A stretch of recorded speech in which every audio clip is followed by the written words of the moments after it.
শিক্ষা মনোবিজ্ঞানের পরিধি, scope of educational psychology. শিক্ষা মনোবিজ্ঞানের পরিধি বলতে বোঝা যায় যে এই মনোবিজ্ঞানের ক্ষেত্র বা আলোচিত বিষয়বস্তুর পরিসর। প্রত্যেকটা মনোবিজ্ঞানের এক একটা আলোচনার পরিসর রয়েছে, সেই রকম শিক্ষা মনোবিজ্ঞানের একটা নির্দিষ্ট একটা আলোচিত বিষয়বস্তুর পরিসর রয়েছে।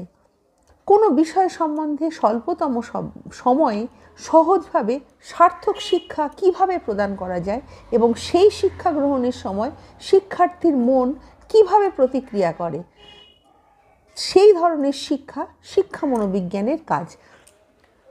অর্থাৎ শিক্ষা মনোবিজ্ঞানের সাহায্যে স্বল্প সময়ে সঠিক শিক্ষাদান সবসময় দিতে হবে এবং সেই শিক্ষাদান সেটা হচ্ছে একমাত্র শিক্ষা মনোবিজ্ঞানের কাজ, এবং দেখতে হবে শিক্ষার্থীরা সেই শিক্ষা গ্রহণ করে কিভাবে তার প্রতিক্রিয়া করছে।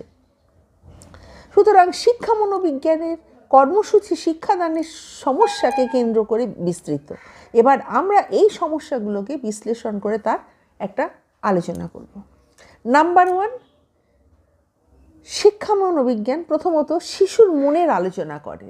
আর শিক্ষা মনোবিজ্ঞান শিশুর মন, তার কিভাবে ক্রিয়া প্রতিক্রিয়া, সে কিভাবে কোন পরিস্থিতিতে ভালোভাবে ক্রিয়া প্রতিক্রিয়া করতে পারে সেই নিয়ে শিক্ষা মনোবিজ্ঞান আলোচনা করে। শিশু মনের নমনীয়তা অর্থাৎ তার যে প্লাস্টিসিটি রয়েছে তার উপর বংশধারা ও পরিবেশের প্রভাব এই সকল শাস্ত্রে আলোচিত হয়ে থাকে, কেননা শিশুকে কেন্দ্র করে শিক্ষার পরিধি এবং সার্থকতা দুটোই ব্যক্ত হচ্ছে। শিক্ষাগত মনোবিজ্ঞানের বিষয়বস্তু শিক্ষার্থীর চারপাশে বোনা হয়, তাই প্রয়োজন শিক্ষার্থীর সেগুলোকে জানা, তাকে ভালোভাবে জানার কৌশল রপ্ত করা দরকার। এছাড়া এই বিষয়গুলোর মধ্যে রয়েছে ব্যক্তির সহজাত ক্ষমতা এবং তার দক্ষতা, পার্থক্য, তাদের পরিমাপ, শিক্ষার্থীর সেগুলো প্রকাশ্যে আনা দরকার।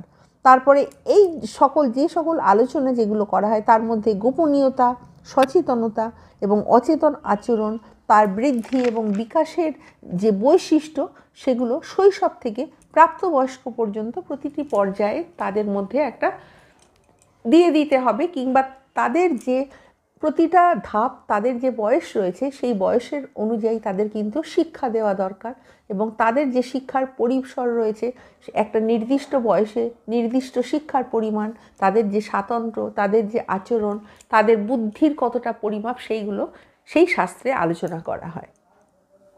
নাম্বার 3, শেখার অভিজ্ঞতা।